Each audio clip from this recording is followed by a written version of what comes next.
বন্ধুসকল, আপোনালোকে কি শত্ৰুৰ সূত্ৰামিত ভয় খাই আছে নেকি? বহুত টেনশ্যনত ভুগি আছে নেকি? তাৰ লগত মানুহ দি নোৱাৰে, টকাৰ বলেৰে নোৱাৰে, মানুহৰ বলেৰে নোৱাৰে, নিজৰ গাৰ বলেৰে নোৱাৰে, সা সম্পত্তি দি নোৱাৰে। কিন্তু আপুনি যিমান বাচি চলিছে সিমানেই আপোনাক কষ্ট দি আছে নেকি? তেনেকুৱা যদি আপুনি ভুক্তভোগী, তেতিয়াহ'লে এইটো আপোনাৰ কাৰণে এখন সম্পূৰ্ণ সুবৰ্ণ সুযোগ।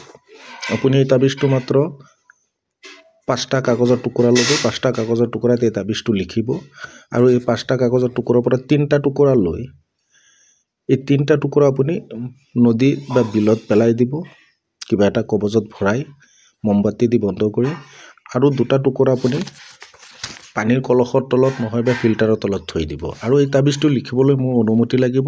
মোৰ অনুমতি সেইজনে পাব যোনজনে নেকি এই ভিডিঅ'টো আপোনাৰ লাইক কমেণ্ট শ্বেয়াৰ কৰিব, মোৰ চেনেলটো ছাবস্ক্ৰাইব আৰু ফ'ল' কৰিব।